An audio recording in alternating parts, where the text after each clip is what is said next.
Hi everyone, and welcome to Dystopian Simulation Radio. I'm your host, Linz. And I'm your other host, Chris. How's it doing? How's it going, Chris? It's doing just great there, partner. Yeah, no, it's great. It's good. I'm on high alert at the moment. At any time. High alert. Oh, the Yeah, baby. I was like, baby. what's happening now?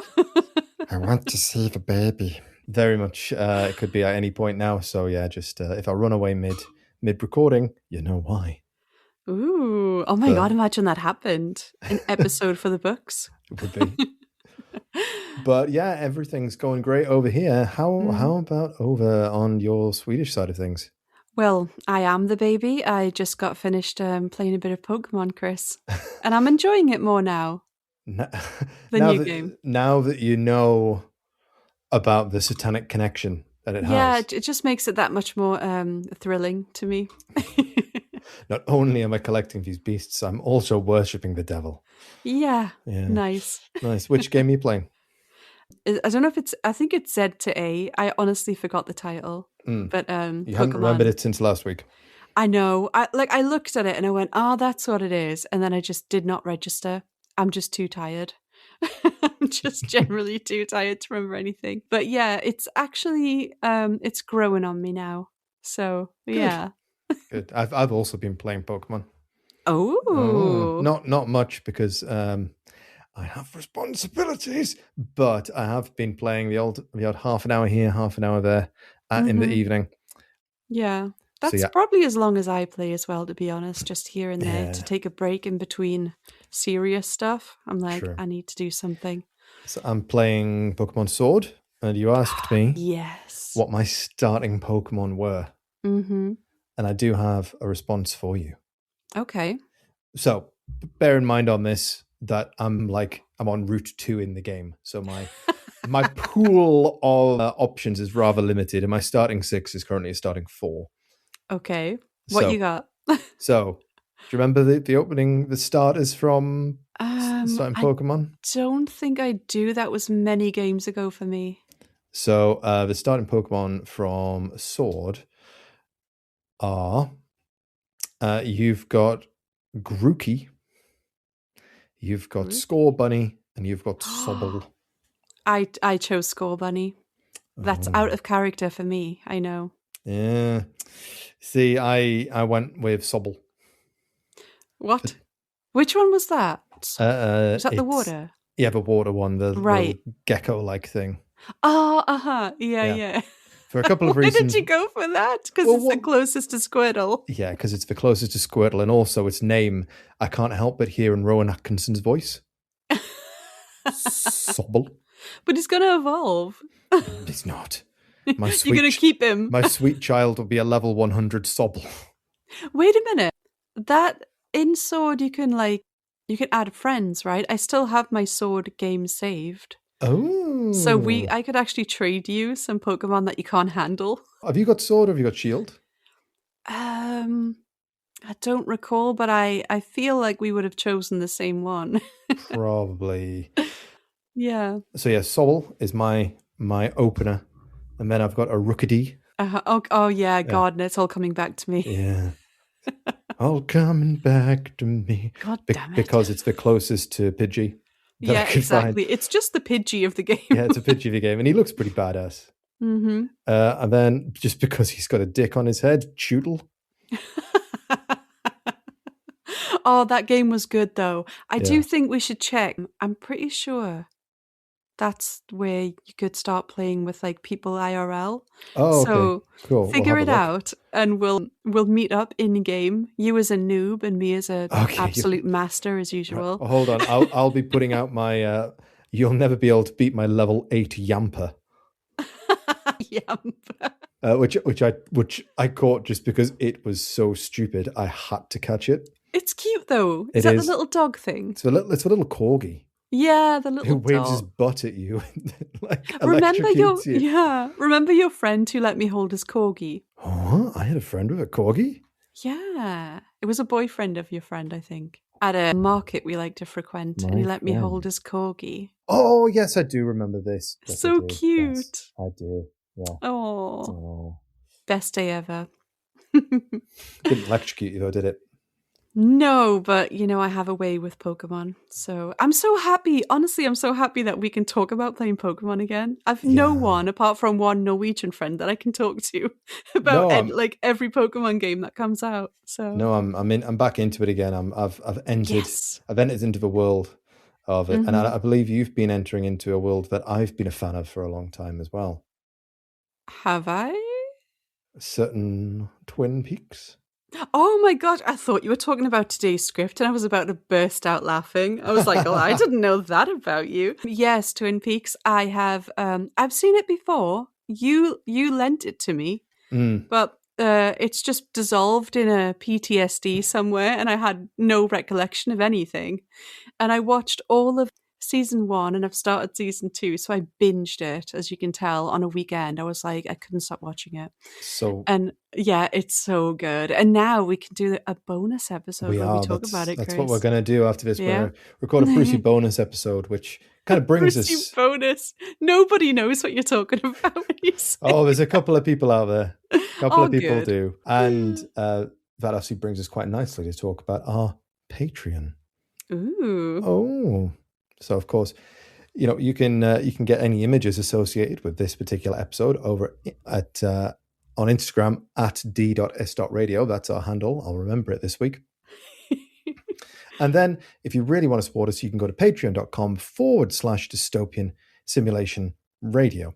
So thank you very much to Tarek Samhan, Tony Taylor, Ethan Coughlin, Michael Cunliffe, A Hawk, Chris the Big Lebowski, Patrice, Ordained Sinister Minister, Graves, Riff Cult, Cropley Crab, Cash Brodias, Creepy Paper, Jamie Sook, Lindsay Keller, Linz Gibson, not Gibbon, Drake Halvig, Wesley Akers, hi Wes, Riaz K, The Toxic Adventure, Pip, and Philip Hoffman.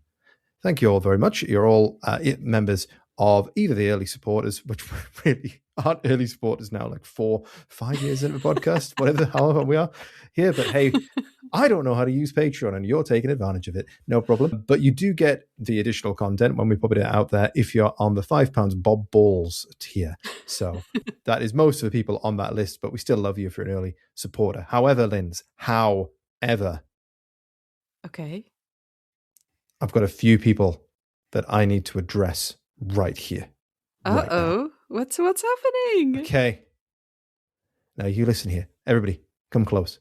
You listen here. And I'm speaking to you, Black Sheep. Speaking to you, Gavin Livingston. I'm speaking to you, Ringo Lives.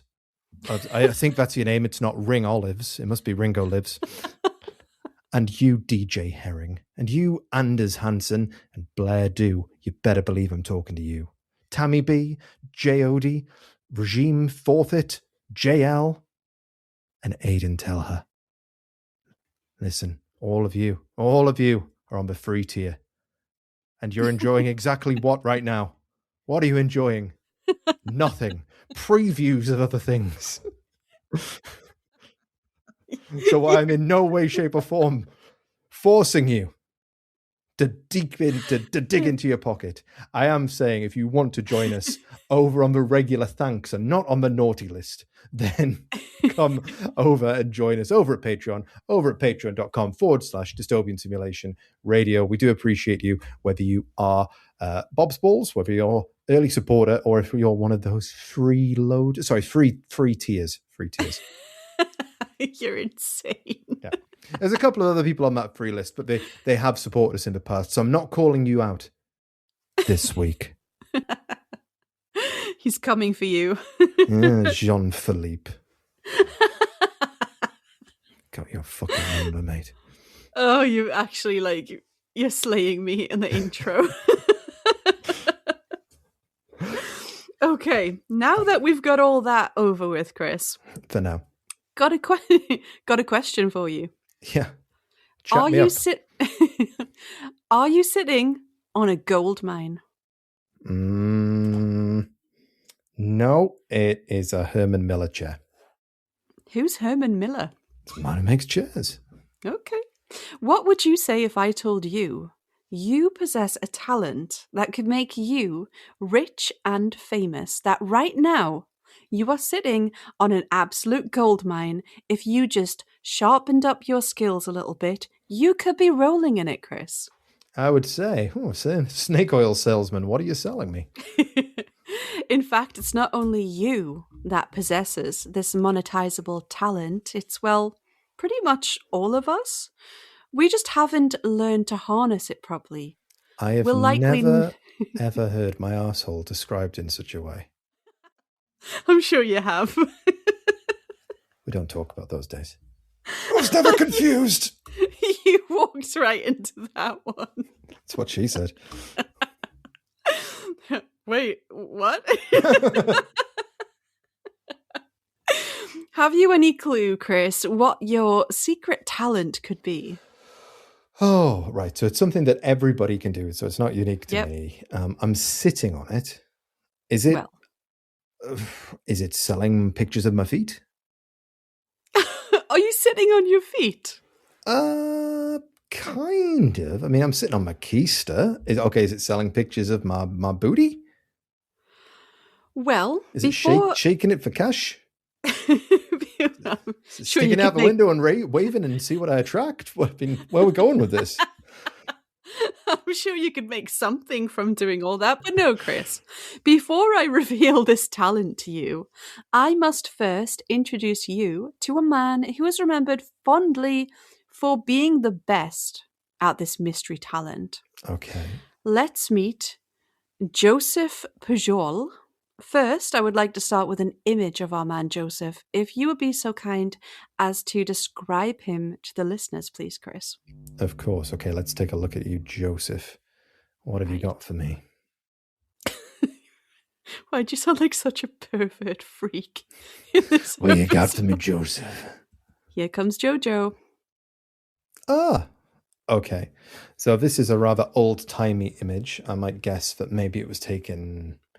in the 1920s, 1910s, possibly even earlier.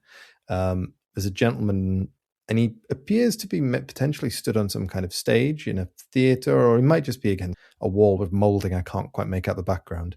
But he's dressed all in black, except for his shirt that's white. He is holding one finger in the air as if he's addressing an audience, or if he's rather sassily asking a question. Excuse me. Excuse me. He's got short hair, and he's got a big old bushy moustache, as was the style at the time. So yes, I would say this is a kind of a vaudeville type of man from the looks of things. It wouldn't surprise me if he ripped his shirt off, had a twin, and they lifted weights together. He actually does, doesn't he? So is that your guess? I don't think we all have a twin, Chris. No, I think he's some sort of performer, but I can't quite discern what yet. All right, maybe this second image could help you out a little bit. I don't know, not many clues in it, but it's another picture of him. Okay, so now he's wearing the same sort of thing, and you can see in this slightly better image that it's a sort of dinner jacket that he's wearing, maybe with a vest and a short, what do you call them, a bow tie? But he does appear to also be wearing some kind of jodhpurs as well. What a word to pull out of your dictionary. Again, he's still got that marvellous moustache, and he's sort of bent over as if he's sort of advertising Imodium or something like that. So is he the world's greatest farter? Well, he does have a pull my finger moment in that first picture, Chris. He does a little bit.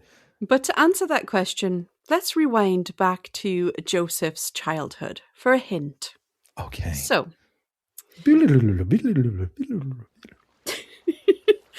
so the story goes that when Joseph was younger, he was at the beach one day and he decided to go for a swim.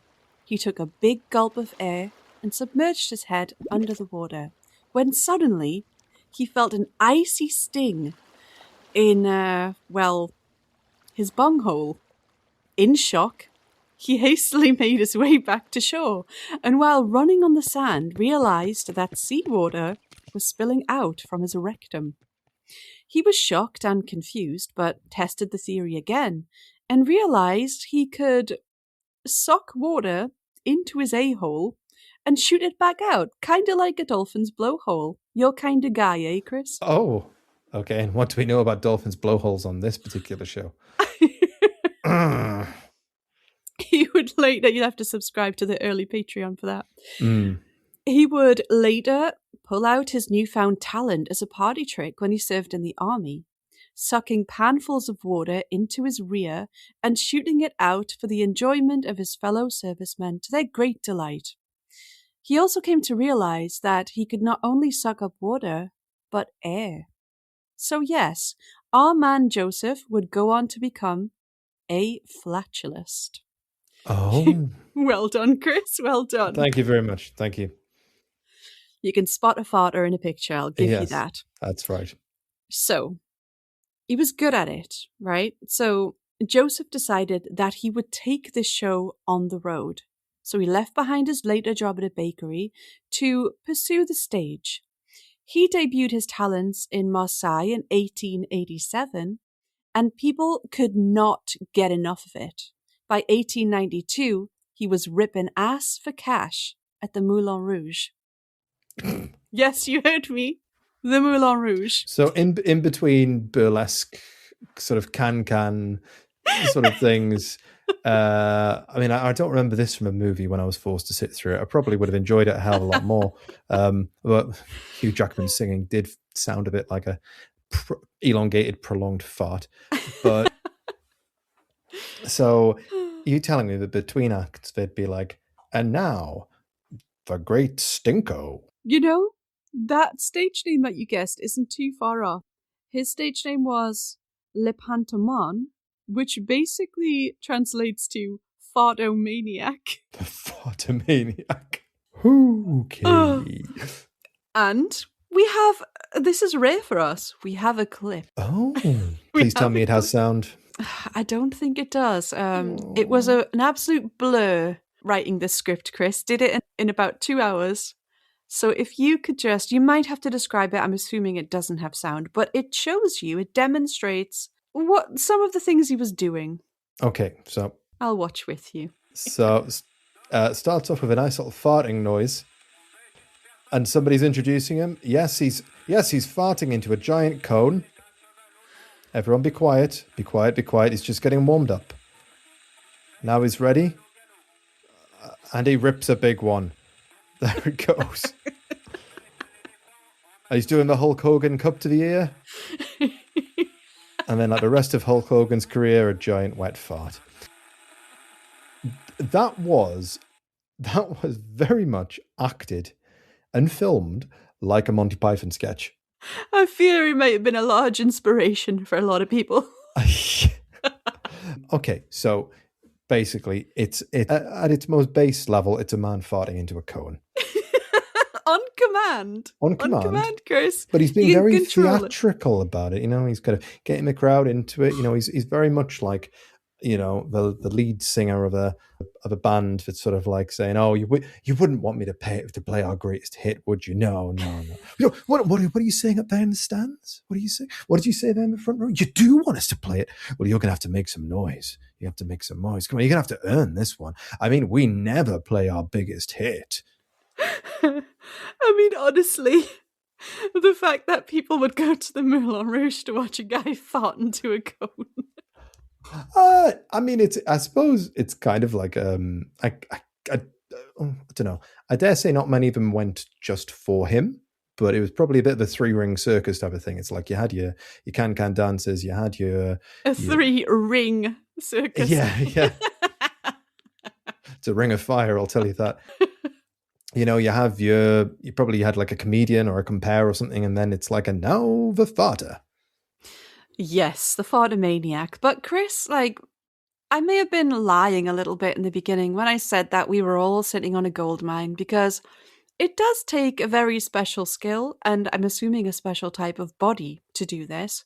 Now, luckily for us, we have a dramatization of the Fartomaniac's life, and in it, there is a clip where he explains how he does what he does and how it works. So we'll put the audio of this on the podcast, but if you could just watch it, and we'll find out together how this is possible. And if maybe you have a chance at honing this skill, taking it on the road, and playing, I don't know, what's the English equivalent of the Moulin Rouge? Palladium. The London Palladium, yeah. You could take this all the way to the Palladium. Paris, an audition for the one and only Moulin Rouge. In front of its owner, the legendary Monsieur Zidler. Right, Yvette. Who's next? Who did that? I did, sir. Allow me to introduce myself, Joseph Pujol, Le Pétomane. I'm a very busy man. I can give you 2 minutes. What do you do? I, sir, am an impressionist. Get out. I've got hundreds of them. One moment, sir. I am not an ordinary impressionist. I am unique. In fact, I'll go further. I'm fantastic. I am an anal impressionist. Permit me to explain. The good Lord has seen fit to bless me with an elastic anus, such that I am able to open and close it at will. Consequently, I can inhale vast quantities of air. You breathe through your arse? In a way, yes. And by controlling the muscles, I can expel the air, and so produce a variety of different sounds. Now, just one moment. Let me get this quite straight. You're telling me that you can fart? That is a word I prefer not to use, sir. I am an artist. I give demonstrations of petomania. Will you allow me to illustrate? First, I inhale. My performance is odorless. One thing the critics cannot say of Le Pétomane's performance is that it stinks. First, I give you the tenor voice, the baritone, the bass, the soprano, and the harmony. So sorry, that was a dramatization, right? Of course, yeah. Okay, so how far did he take this thing? Like, I mean, making any money off being a farter is pretty impressive. Although to be fair, I reckon there's probably some people doing that out there on OnlyFans. But in his day, when he didn't have that platform, this is impressive. Yeah, and it wasn't a kink back then. Well, I don't think it was. Like, to make a career out of crop dusting people is insane good. So, yeah, exactly. What did he do? Well, as we saw in the first video, he ripped ass into a big cone so everyone could hear it. Very good.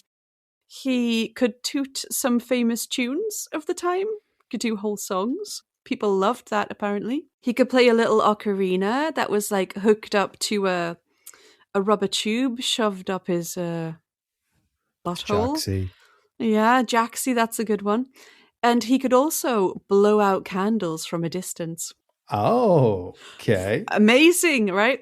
So Joseph carried on his career, his act for years, but his bunghole grew old and he started performing out of theatre when he shouldn't have been, and he butted heads with management, and eventually they parted ways. And he just went on Much like his cheeks. Exactly. And he just went on to open a biscuit factory. Oh. An actual biscuit. Not a limp one. Not a limp one. He opened a biscuit factory. Lovely. So, what about those, Chris, who were ripped ass for cash before him and after him, actually? Well, can you think of any famous flatulists, Chris? Boris Johnson. No. Well, I don't know, maybe in his spare time. But we must give a nod in the direction of Roland Le Farterer, a.k.a. Roland the Farter. Oh, hold on. I have heard of this dude. I have heard of him. The medieval flatulist. So I call him the OG, you know. I mean, he's the most famous, I think, of the flatulist, and he was given his own manor in Suffolk, England, in return for his jester services to King Henry II. So every Christmas, Roland the Farter was rolled out before the king to perform his magnum opus, Saltum Stifletum Petum, or in today's speak, a jump, a whistle, and a fart performed at the same time. Excellent. But Chris, are there any contemporary farters? Well, I mean, like I said, I think there's probably quite a few ladies, probably men as well, but I think there's quite a few ladies. Not just perverts, people who, this is their career and they perform it. They go on TV, they take it on the road. Well, let me tell you, Linz, there was, a long time ago, during my seminal years, a show that was on Channel 4, a little bit late at night, later than I should have been awake. You may have heard of it, called Eurotrash. Yes. And I do distinctly remember that there was a lady on that who would fart quite proficiently. You know and what? Profusely. I also, my mind went straight here for like a contemporary version of a flatulist. But I remember we should not, like, first of all, you're right, we should never have been watching that. Oh my God. Why were we watching that? For any Americans, do you reckon they got it in America? Probably not at all, right? What, Eurotrash?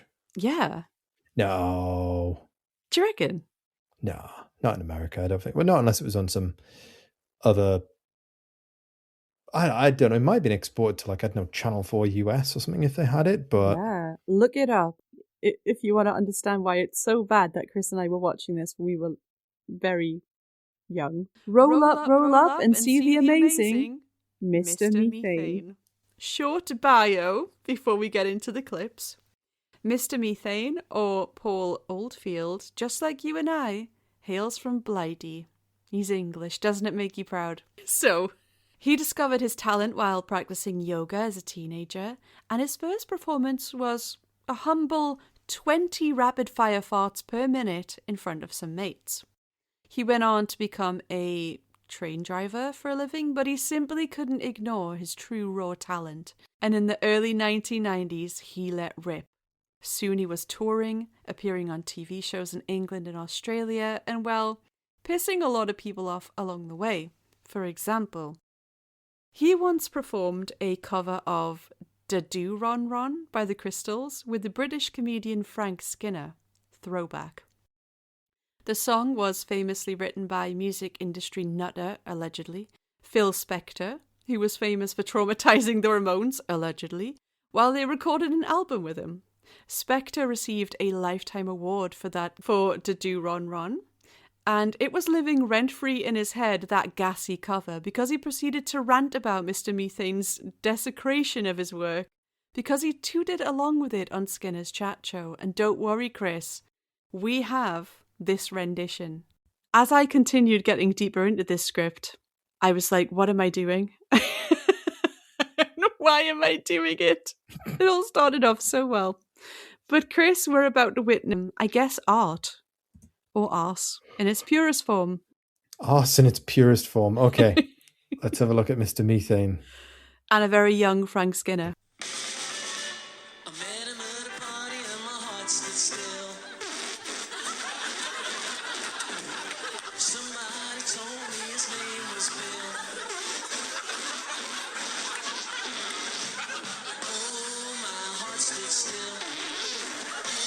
And his name was Bill. And when he walked me home,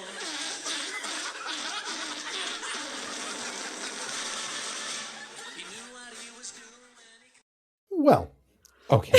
So that was a British, well, I suppose you can call him comedian, Frank Skinner, who was singing Da Do Ron Ron, accompanied by Mr. Methane, who was basically dressed like the Riddler from the old Batman series, with mask included, probably for reasons.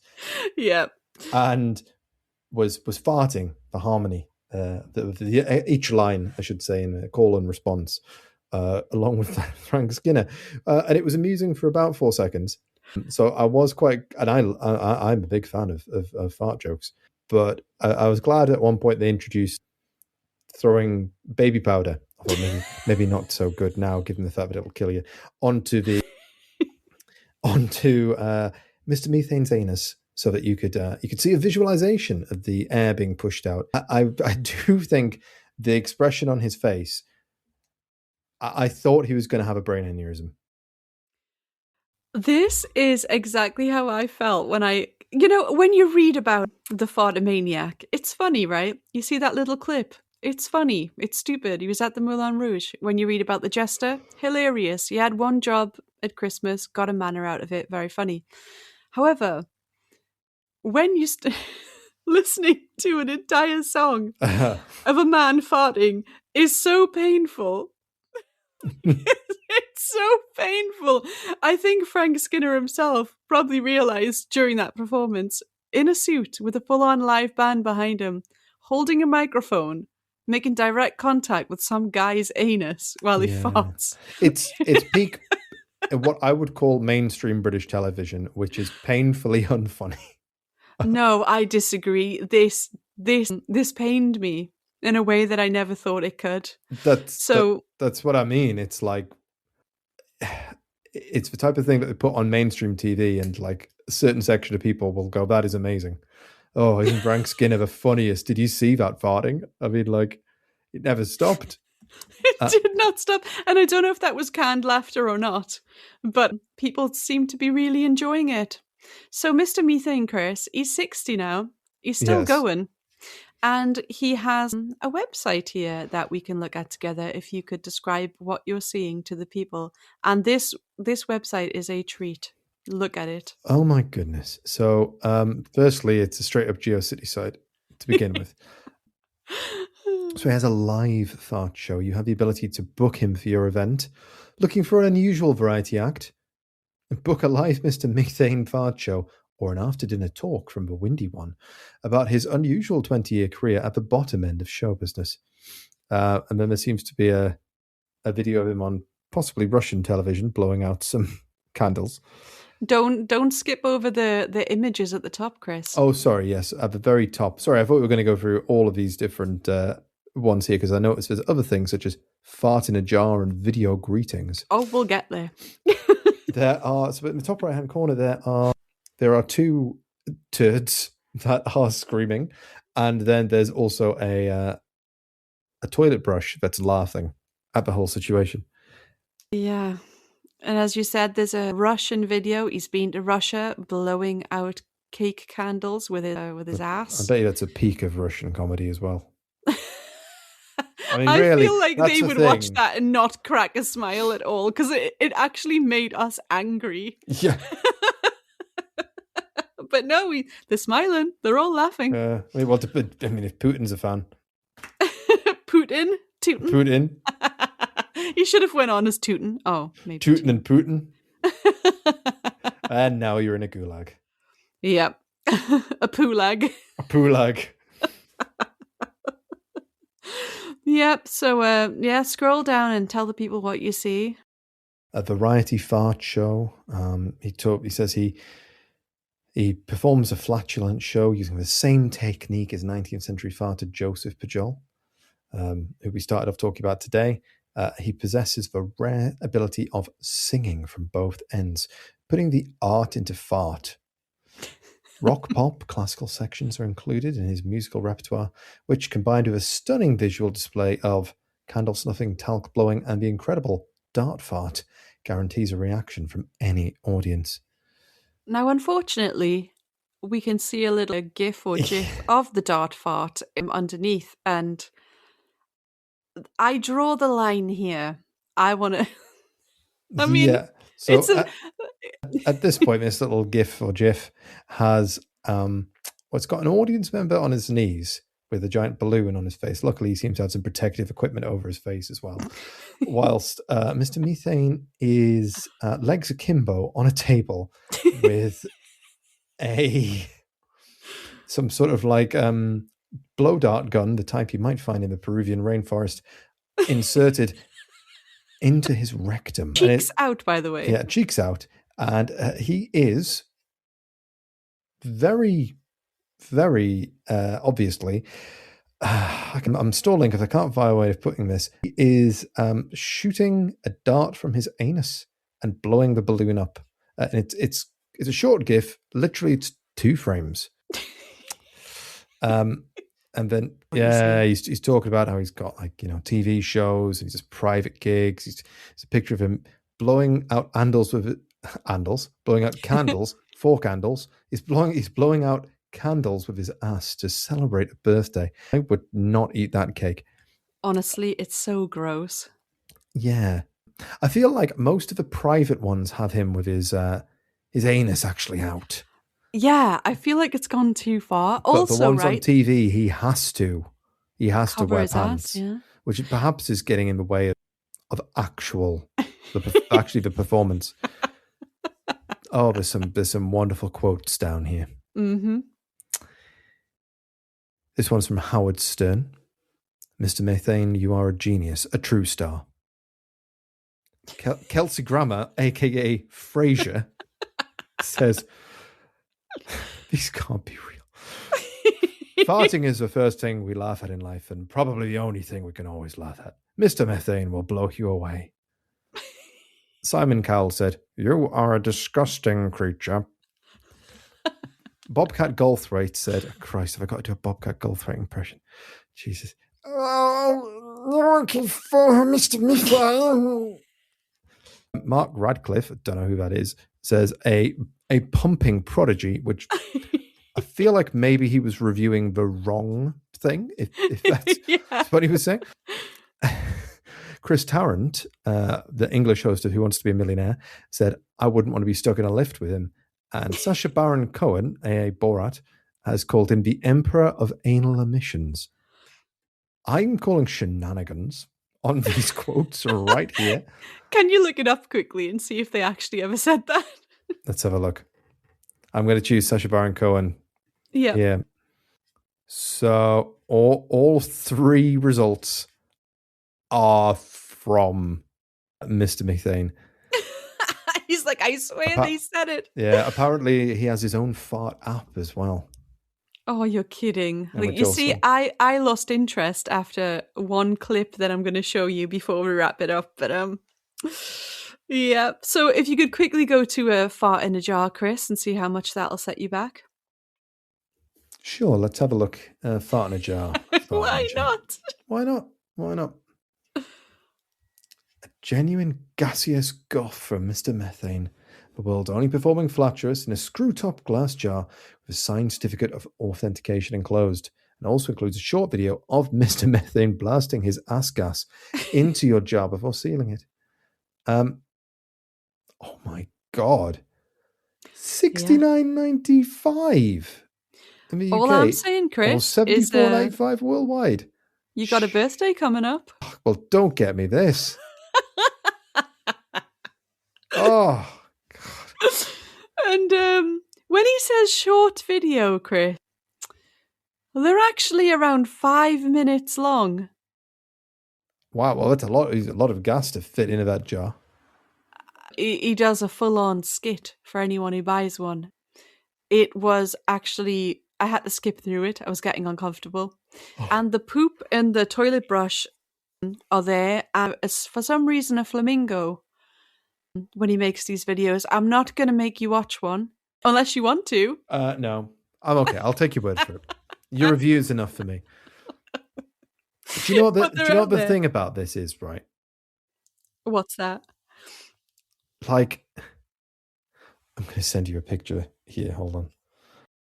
Right. I've just taken a screenshot from this video that's on here. Mm-hmm. Right. Open it up and have a look.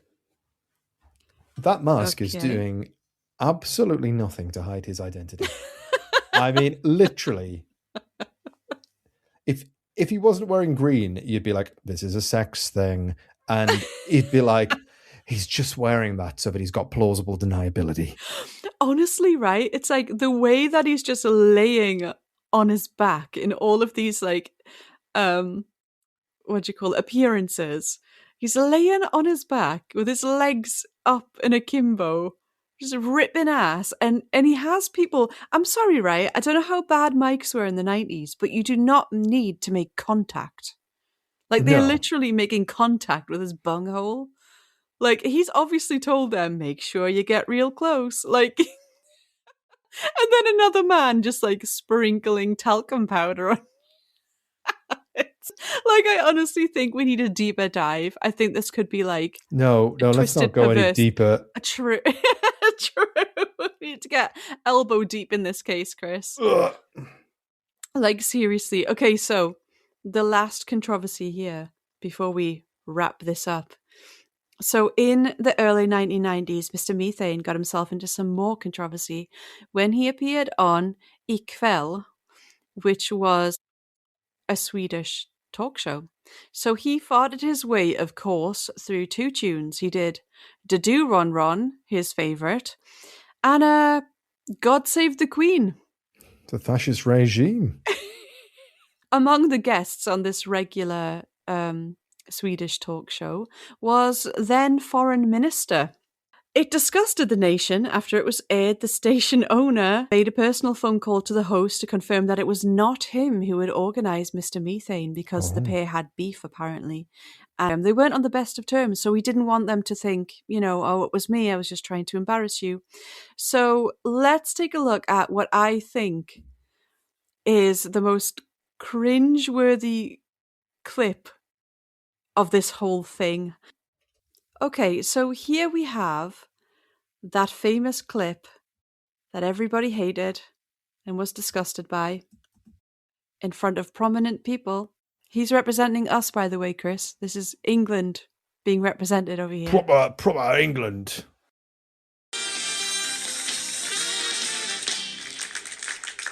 Ja, fjärtomane kanske jag skulle säga. Mr. Methane kommer att börja med att framföra ett musikstycke. Is this my table? Yes, please go ahead, Mr. Methane. This is your... Idag så är Mr. Methane musiker på heltid och han har tränat sin uttrycksform här ända till fulländning. Vid mikrofonen med risktillägg idag, Gert-Åke Fylking, mina damer och herrar. Mr. Methane. I'm ready. What will you sing for us tonight? I'd like to warm my bottom up with a song called How Much Is That Doggy in the Window? Alltså, hur mycket, vad tar ni för valpen där i fönstret? Mr. Methane. After 3, you sing the words and I'll do the woof woofs. 1, 2, 3. Har ni för valpen där i fönstret?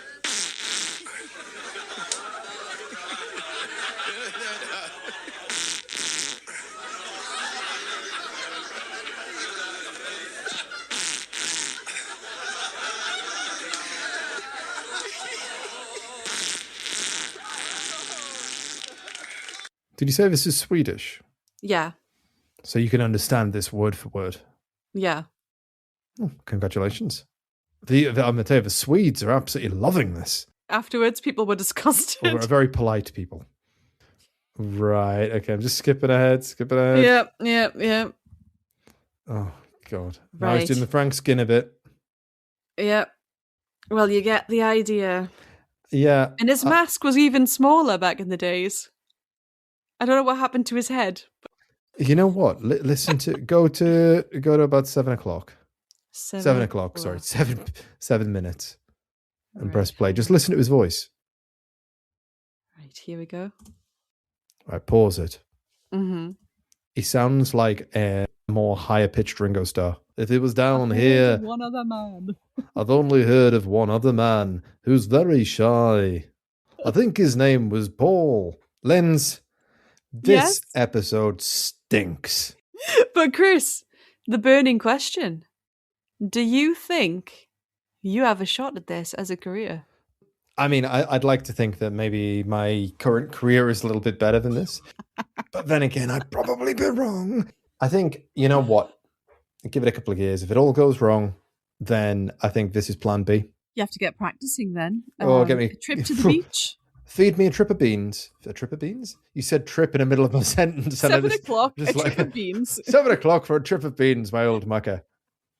Oh, God, Granddad's got loose again. He didn't take his pills, did he? Don't say Granddad got loose ever again.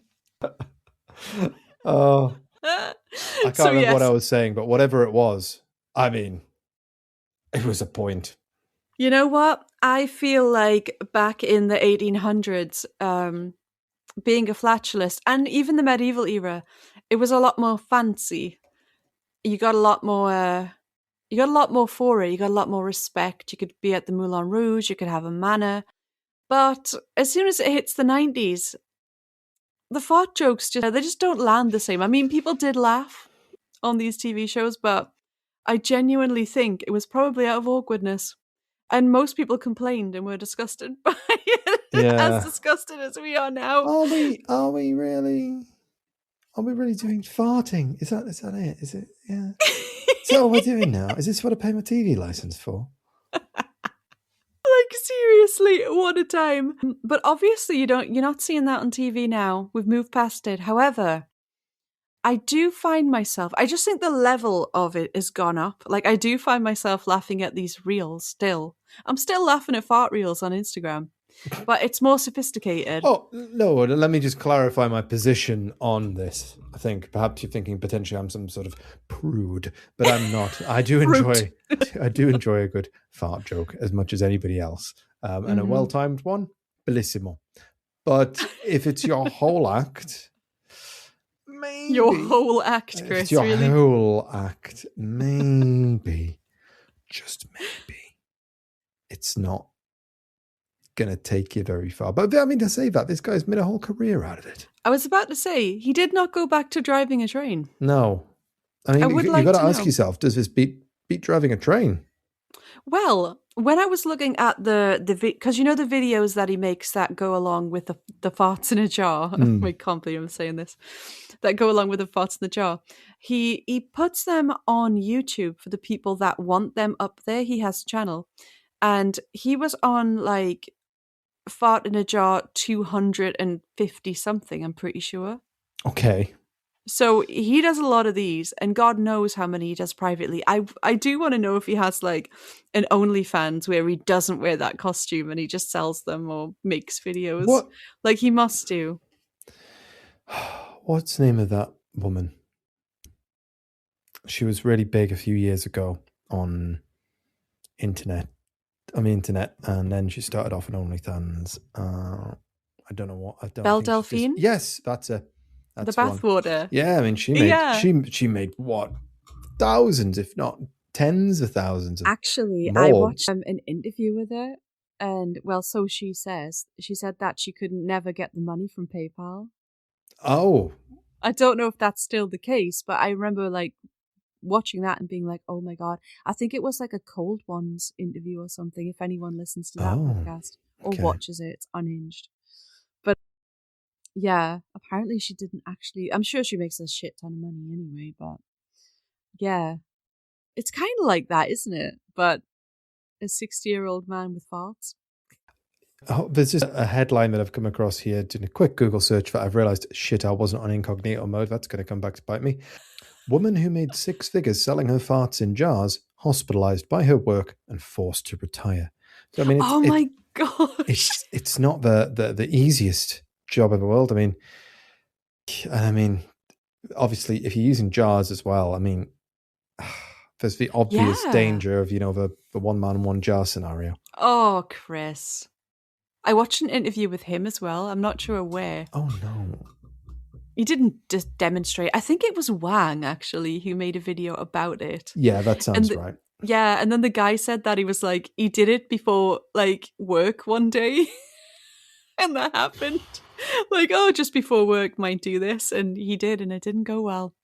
Oh my gosh. Now I'm just thinking of all kinds of terrible things from rotten.com. More things we shouldn't have looked at when we were kids. Chris, that's what's wrong with us. I'm pretty sure. Yeah, that's we're on about stopping kids from saying this stuff, and perhaps it might be the right way to go about it. Then again, we turned out okay-ish.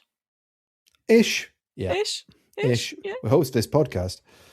That's true. I've just done a whole research on people who fart for a career.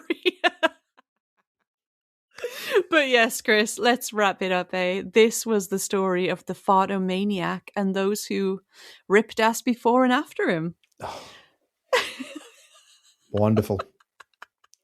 Wonderful stuff. Well, thank you, Linz. Thank you very much for... You're welcome. For wafting this story over our way. It's definitely a one for the record books, I'll put it that way. You never know where you're going to go. We're going from demonic Satan worshipping Pokemon to a man who farts. That's if there's ever a firm description of this podcast, it's that. If anyone out there has a special skill in that area, don't let us know. Keep that to yourself. Thanks for listening, everyone, and thanks for joining me today, Chris. Awesome. Thank you so much, Linz, and we'll see you all next time on Dystopian Simulation Radio.